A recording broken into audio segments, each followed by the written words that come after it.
오늘 열왕기상 22장에는 아합의 죽음이 기록되어 있습니다. 그는 남왕국 유다의 왕 여호사밧과 함께 동맹을 맺고 아람과 싸우러 갔다가 길르앗 라못이라는 전장터에서 이제 죽게 됩니다. 그의 죽음은 이미 예고된 것이고 하나님께서 그의 악한 행위와 하나님을 배반하며 이스라엘 백성들의 앞에서 제대로 된 왕 노릇을 하지 못한 데 대하여 선지자를 통하여 이미 심판하시고 말씀하신 대로 죽은 것입니다. 그러나 이 죽음이 하나님께서 개입하시는 모습이 우리가 평소에 알고 있고 기대하는 모습과 다른 참으로 기이한 모습으로 개입하셨기 때문에 우리의 관심을 끕니다. 또는 의아로움을 가지게 됩니다. 하나님이 아합을 속여서 죽음의 자리로 끌고 갔다, 그렇게 성경이 설명하고 있기 때문에 그렇습니다. 이 문제를 이해하려면 먼저 아합에 대하여 이해를 해야 하나님의 속이심이라는 것을 이해할 수 있습니다. 물론 하나님의 속이심이라는 것은 기본적으로 하나님은 다 이해할 수 없다, 우리의 생각과 우리의 지혜와 차원이 다른 깊이와 높이를 가지신다라는 측면에서 먼저 기본적인 이해를 해야 됩니다. 그럼에도 불구하고 그 속인다는 것이 갖는 윤리적 도덕적 문제가 어떤 의미로 여기 쓰여졌는지를 이해하는 것이 우리에게 급한 문제이기도 합니다. 아합은 속이는 자입니다. 그것이 이 22장에서 뿐만 아니라 아합의 전 생애에 걸친 기록에서 두드러진 특징입니다. 무엇을 속이냐 하면 자신을 속이고 신앙을 속이고 인생을 속이고 하나님을 속입니다. 여기서 속인다는 것은 조금 더 넓게 설명을 하면 굉장히 모호합니다. 아합은 갈멜산 전투에서나 나봇의 포도원을 뺏을 때나 보면 그 원흉이 아닙니다. 그 부인이 원흉입니다. 부인에게 떠밀려서 쩔쩔매는 모습으로, 그래서 본인이 동의했는지 진정 원하는 것인지 애매한 채 그 사건에 등장합니다. 그럼에도 불구하고 그가 북이스라엘의 왕이기 때문에 그가 어떻게 개입됐건 소극적이고 부정적으로 개입됐다 할지라도 그는 최고의 책임을 져야 하는 사람으로 등장합니다. 가장 중요한 것은 이 오늘의 전투에서도 그는 자기가 믿고 싶은 것만 믿으려고 하는 것을 오늘 22장에서 볼 수 있습니다. 7절 보시면 22장 7절에 남왕국 유다 왕인 여호사밧이 이르되 이외에 우리가 물을 만한 여호와의 선지자가 여기 있지 아니하니까 이스라엘의 왕이 즉 아합이 여호사밧 왕에게 이르되 아직도 이물라의 아들 미가야 한 사람이 있으니 그로 말미암아 여호와께 물을 수 있으나 그는 내게 대하여 길한 일은 예언하지 아니하고 흉한 일만 예언하기로 내가 그를 미워하나이다. 그러니까 아합은 미가야의 선지자의 말을 듣고 싶어 하지 않습니다. 그가 늘 흉한 예언만 했기 때문이랍니다. 근데 미가야는 하나님의 선지자입니다. 지금 물을 만한 선지자가 더 없습니까? 그래서 미가야라는 선지자가 있는데, 그러니까 하나님의 선지자로 인정하면서 그가 자기한테 흉한 말을 해서 듣기 싫다는 거죠. 그러니까 결국 미가야는 하나님의 말씀을 전하는데 아합이 미가야를 싫어한다는 것은 하나님을 싫어한다는 것입니다. 이렇게 중간중간 정체가 드러나지요. 그냥 할 수 없이 여호사밧 왕이 강권해서 미가야를 만납니다. 13절 미가야를 부르러 간 사신이 일러 이르되 선지자들의 말이 하나같이 왕에게 길하게 하니 청하건대 당신의 말도 그들 중 한 사람의 말처럼 길하게 하라. 미가야가 이르되 여호와께서 살아계심을 두고 맹세하노니 여호와께서 내게 말씀하시는 것을 내가 말하겠습니다. 그래서 이제 아합 왕과 여호사밧 왕이 미가야를 불러 어떻게 하랴 물었더니 올라가십시오. 승리할 것입니다. 16절 왕이 그에게 이르되 내가 몇 번이나 네게 맹세하게 하여야 네가 여호와의 이름으로 진실한 것으로만 내게 말하겠느냐. 진실은 원하지 않으면서도 자기가 하는 자기가 가진 소원이 하나님의 뜻하고 맞지 않을 것이라는 것은 알고 있는 것 같죠. 그러니까 편을 드니까 너 거짓말 하는 거지라고 계속 다그칩니다. 그러자 이제 17절 이하에 우리로서는 좀 상상하기 힘든 하나님이 말하자면 어전 회의를 열고 누가 미가야를 꿰어서 죽게 하겠느냐라고 질문을 던지시고 21절 한 영이 나와 여호와 앞에 서서 말하되 내가 그를 꿰겠나이다. 여호와께서 그에게 이르시되 어떻게 하겠느냐 이르되 내가 나가서 거짓말하는 영이 되어 그의 모든 선지자들의 입에 있겠나이다. 여호와께서 이르시되 너는 꿰겠고 또 이루리라. 놀랍지 않습니까? 하나님 너 잘했다. 그렇게 가서 속여라. 그래서 아합을 죽여라. 그렇게 됐죠. 우리는 지금 하나님의 이 속이심과 하나님의 당신의 뜻을 이루시는 방법에 대하여 지금 의아로움을 가지고 본문을 대하고 있습니다. 그래서 이 문제를 풀기 위하여 서두에도 말씀드린 것 같이 아합의 애매함을 먼저 살펴보고 있습니다. 아합이 애매하다는 것은 그가 자신의 신앙을 헌신과 연결시키지 않는다는 뜻입니다. 현대인들의 헌신은 애매하다.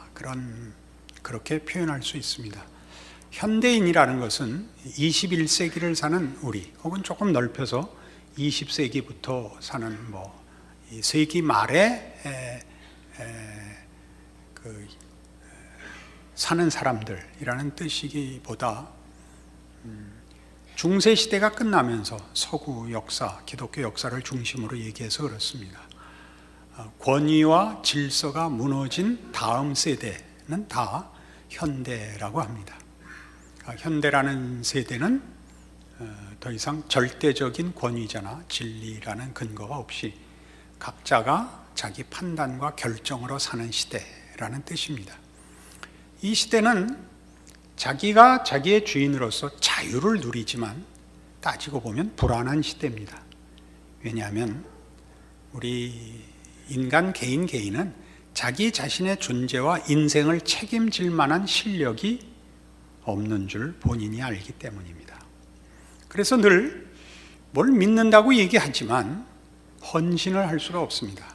불안하고 그래서 늘 결정을 할 수 없고 애매모호합니다. 신앙보다 더 급이 낮은 지식의 수준에서도 지식은 짐작이나 꿈과 다릅니다. 그죠? 짐작이나 꿈 갖고 이렇게 설명하는 걸 용서합시다. 베팅을 하지는 않습니다. 베팅을 한다는 건 오늘 헌신이라는 말을 이해시키려고 그렇습니다. 짐작이나 꿈에다가 베팅을 하지는 않습니다. 지식에는 베팅을 합니다. 여러분이 그 카드를 본 것과 카드를 못 본 것은 얘기가 다릅니다. 베팅은 물론 도박성에서는 모르는 데다 짐작에다 베팅을 하지만 사람이 정말 중요한 것을 갖다 걸 수는 없지 않습니까? 그러니까 우리가 뭘 안다고 할 때는 그 아는 것이 하나의 의견일 수 없습니다. 그것은 자신을 거는 것일 수밖에 없습니다. 헌신과 분리된 지식은 없고 신앙의 경지에 오면 더더욱 그렇습니다. 그 신앙이 헌신으로 묶이지 않고 모호하다면 그 사람은 기분과 욕심에 붙잡혀 있는 것이지 진정한 신앙, 하다못해 지식도 갖고 있지 않은 것이 됩니다. 헌신되지 않은 믿음은 여기 어느 책에서 인용했습니다. 헌신되지 않는 믿음은 분간할 수 없는 것이 됩니다. 분간할 수 없는 것이 된다. 표현이 참 좋죠. 현대인의 신앙생활에도 그대로 적용되는 내용이죠. 여러분들이 여러분의 신앙을 분간할 수가 없지 않습니까? 신자가 아닌 것도 아니고 긴 것도 아닌 그 모호한 표정으로 주일마다 이렇게 서로 만나고 있습니다. 이만하면 꽤 많은 세월을 같이 마주보고 있는데 표정에 그럴듯한 진전이 없습니다. 저는 좀 진전이 있죠. 저는 분명히 진지해지고 무거워지고 스스로 판단하는 것이지만, 그래서 분간할 수 없는 믿음은 회의와 모호함을 불러들인다. 그렇게 어느 사람이 글에 표현해 놨는데 너무나 적절해 보입니다. 그러니까 아합은 지금 그런 입장에 서 있는 겁니다. 그의 믿음은 헌신되지 않습니다. 그러니까 제대로 믿지 않는 것이고, 그것을 아마 하나님의 분명치 않음에 핑계대고 있을 것입니다. 우리 모두가 해봐서 아는 거 아닙니까? 자신의 믿음이 헌신으로 연결되지 않을 때는 우리는 늘 헌신해야 될 대상이 보다 분명한 증거를 줘야 된다고 책임을 회피하곤 하지 않습니까? 하나님이 나타나셔서 이 길로 가라. 그럼 제가 왜 안 가겠습니까? 가려고만 하면 신호등이 빨간불이 나오는데 내가 어떻게 갑니까? 이게 우리의 늘 주장하는 변명이죠. 그것과 대조되는 겁니다. 하나님은 모호하시지 않습니다. 하나님은 아합을 죽이겠다 했고 기어코 죽이시는 겁니다. 속여서까지 죽입니다. 속인다는 것 때문에 여러분 그 마음에 얼핏 항복이 안 되실 텐데, 이런 개념이죠. 여러분, 속이려면요 어지간한 집념과 정성이 있어야 속이기도 하는 겁니다. 어지간한 정성과 관심이 있어야 화도 내는 겁니다. 여러분, 주로 자녀를 기르실 때 또는 친구 관계를 유지할 때 이거 겪으셨을 겁니다. 보통 화를 내는 것은 헤어지자가 아니라 화해하자가 더 많지 않습니까? 우리가 자녀들에게 화를 내면 돌아서라고 하는 것입니다. 가망성이 없어지면 드디어 화도 내지 않습니다.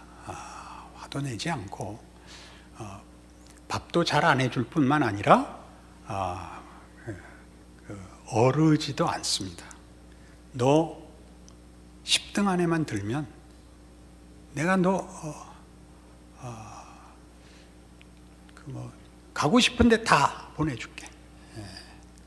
네가 이번에 5등 안에 들면 가고 싶은 데가 아니라 갖고 싶은 걸 다 줄게. 속이는 겁니다. 속이는 게 아니고 속이는 겁니다. 이 속임입니다. 그건 진심입니다.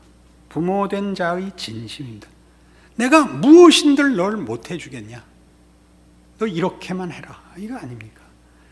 하나님은 말하자면 아합의 모호함과 대조해보면, 비교해서 등장하시는 하나님은 분명하십니다. 무엇에서 분명하시죠? 하나님 용서하십시오. 이렇게 표현하는 것 이해해 주십시오. 하나님 노릇하시는 것에 대하여 그는 보류하거나 타협하거나 희석하시지 않습니다.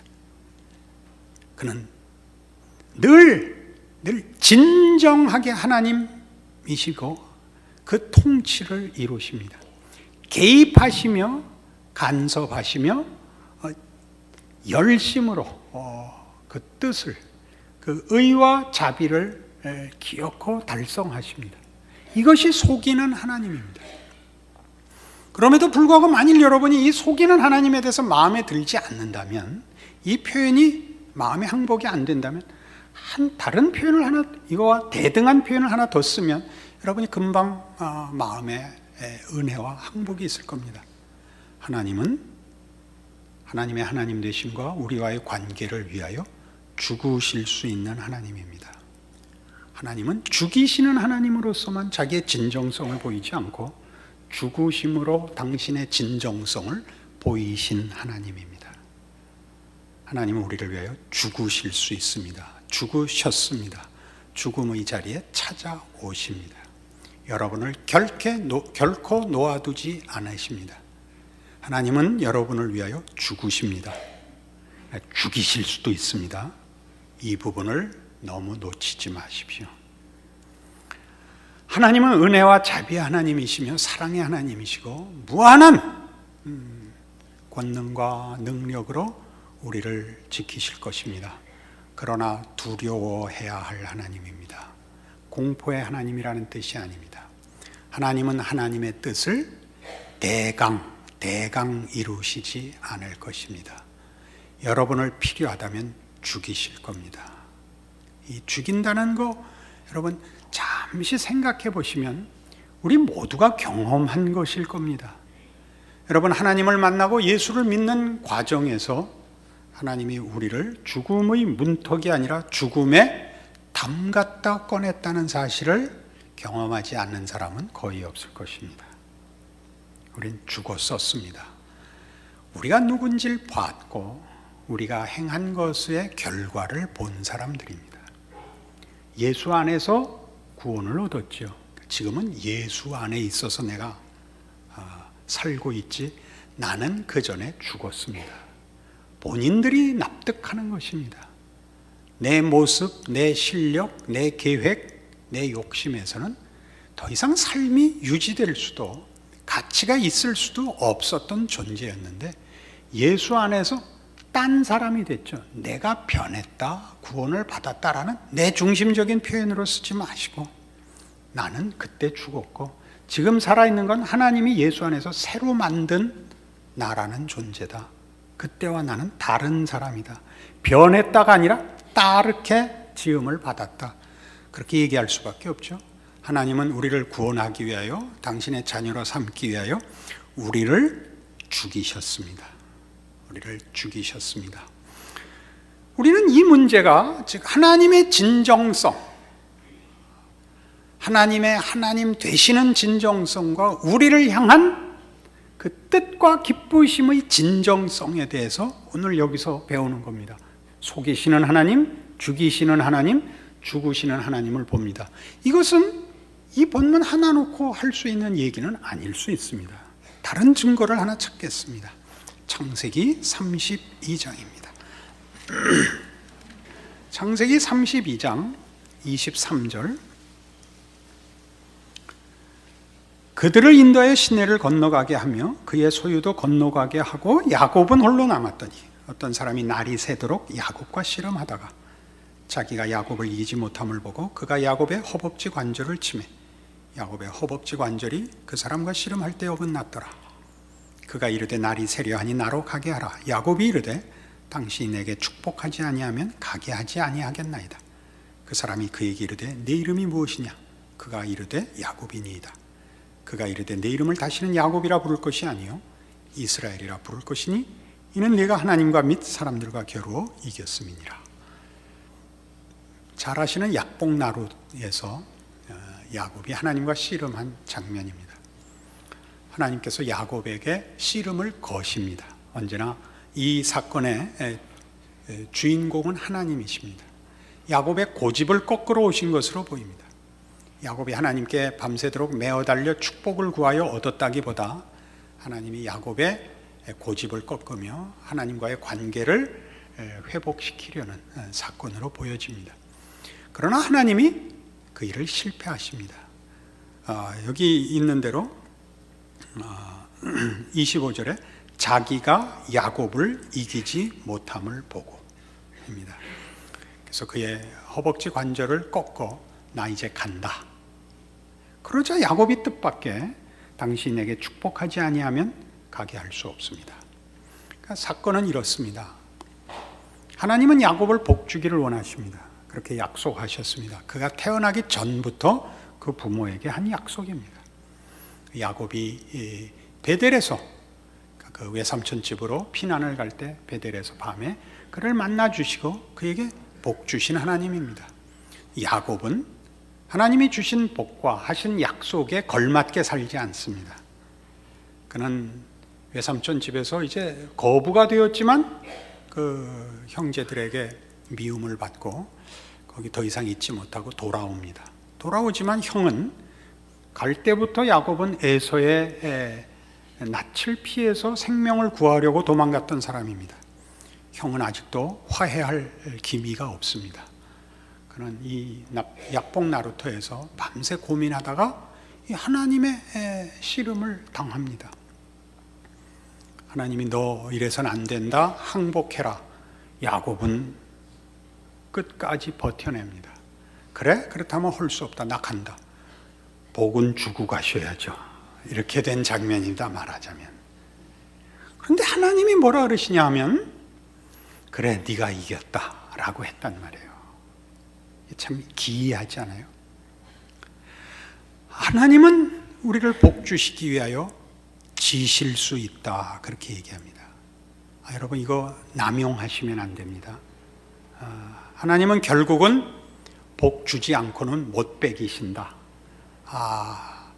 여러분 이 부분 우리가 사실 이해할 수 없는 깊이인데 비슷한 경험은 우리 모두에게 있습니다. 자식에게 이기는 부모는 없습니다. 자식이 그만 나중에 문 닫아 걸고 밥 안 먹으면 다칩니다. 좋다. 네가 이겼다. 그렇게 그래서 부모가 네 맘대로 살아라 그러고 가출하는 집은 없습니다. 자식에게 집니다. 졌다고 부모가 부모 노릇을 포기하거나 보호하고 간섭하는 걸 덜 하겠다는 뜻은 아닙니다. 그러나 자식을 내 뜻을 관철하기 위하여 자식을 죽여 뜻을 이루는 부모는 없습니다. 그게 이 약복 나루터 사건이며 하나님이 아합을 속이고 그를 죽이심으로 나타내시는 하나님이 누구신가에 관한 오늘의 본문입니다. 하나님은 우리를 죽이실 수 있습니다. 우리에게 지시기도 합니다. 당신이 죽으시기도 합니다. 그래서 우리는 사실 신앙생활 속에서 제일 많이 만나는 시험, 스스로 보아도 한심한 자기 모습에 대하여 무너지는, 그러니까 기독교 신앙에서 가장 무서운 것은 자폭과 체념입니다. 거기에 대한 성경의 이 귀한 말씀을 선언하고 잊지 말라고 하고 있습니다. 로마서 8장입니다. 신약성경 250페이지 로마서 8장 31절입니다. 그런즉 이 일에 대하여 우리가 무슨 말하리요? 만일 하나님이 우리를 위하시면 누가 우리를 대적하리요? 하나님이 나를 편드신다면 누가 나를 실패케 할 수 있으리요? 자기 아들을 아끼지 아니하시고 우리 모든 사람을 위하여 내주시니가 어찌 그 아들과 함께 모든 것을 우리에게 주시지 아니하겠느냐? 아들을 줬는데 우리를 위하여 죽으실 수 있는데 뭐가 더 남아있는 게 있으랴? 못하실 것이 뭐가 있으랴? 그것이 기독교 신앙의 아주 중요하고 아주 특별한 신앙의 핵심되는 내용입니다.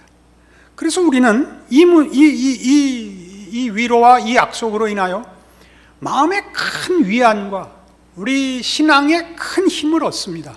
그래서 어디로 가야 되느냐 하면 아합같이 굴지 말고 이리 가지는 거죠. 빌립보서 4장입니다. 신약성경 322페이지 빌립보서 4장 13절 내게 능력 주시는 자 안에서 내가 모든 것을 할 수 있느니라. 하나님이 죽으실 수 있습니다. 우리도 죽을 수 있습니다. 하나님에 대하여 우리가 가지는 신앙 고백이 이 헌신으로 나와야 됩니다. 내게 능력 주시는 자 안에서 내가 모든 것을 할 수 있다는 건 쉽게 보시면 모든 문제를 해결받을 수 있고 모든 소원을 이룰 수 있다는 것으로 보여지지만 전혀 그런 얘기가 아닙니다. 10절부터 보시면 내가 주 안에서 크게 기뻐하면 너희가 나를 생각하던 것이 이제 다시 싹이 남이니 너희가 또한 이를 위해 생각은 하였으나 기회가 없었느니라. 내가 궁핍함으로 말하는 것이 아니니라. 어떠한 형편에든지 나는 자족하기를 배웠느니 나는 비천에 처할 줄도 알고 풍부에 처할 줄도 알아. 모든 일 곧 배부름과 배고픔과 풍부와 궁핍에도 일체의 비결을 배웠노라. 내게 능력 주시는 자 안에서. 이렇게 연결됩니다. 바울은 감옥에서 이 글을 씁니다. 그는 곤궁한 처지에 있습니다. 그가 말하는 내게 능력 주시는 자 안에서 모든 것을 할 수 있다는 것은 이 앞의 얘기와 연결해 보면 나는 무슨 일이라도 감당할 수 있다가 됩니다. 나는 오해를 받을 수도 있다. 나는 억울할 수 있다. 나는 괴로울 수 있다. 나는 굶을 수 있다. 내게 능력 주시는 것은, 능력 주시는 자는 예수 안에 있는 하나님이지 세상이 아니다. 세상을 외면하고 살자는 것이 현실을 외면하고 은둔하거나 도피하자는 것이 아니라 주어진 현실을 예수 안에서 살 겁니다. 그래서 죽을 수 있습니다. 하나님이 승리케도 하실 것입니다. 그러나 우리를 어렵게도 하실 수 있습니다. 하나님의 진정성이라 그랬습니다. 기독교 신앙의 진정성도 그렇습니다. 기독교 신앙의 진정성은 그 고백이 어떤 진심으로 어떤 열심으로 표현되었든 헌신되어야 합니다. 자기의 삶과 인생을 걸어야 합니다. 그것을 바쳐야 합니다. 그래서 오늘이 있어야 됩니다. 오늘을 바치고 사십시오. 현실을 하나님의 사람으로 내게 능력 주시는 자 안에서 내가 어떤 인생이든 감수하고 긍정하고 걸어가겠노라 약속하시는 오늘의 말씀이기를 바랍니다. 기도하십시다. 하나님 아버지 은혜를 감사합니다. 하나님이 우리를 위하여 못하실 것이 없듯이 우리도 하나님과 우리를 구원하신 예수 그리스도를 위하여 못할 것이 없다 오늘 분명하게 고백합니다. 이 믿음으로 우리 하나님 모시고 우리의 인생을 매 시간 매 순간 진지하게 고백한 대로 아는 대로 믿는 대로 우리의 삶을 하나님 앞에 바쳐 신자의 삶을 살게 하시며 하나님의 영광이 드러나게 하시며 세상으로 하여금 우리가 하나님의 오른팔에 붙들려 사는 사람인 것을 증거하며 사는 우리들 되게 하여 주시옵소서. 예수님 이름으로 기도합니다. 아멘.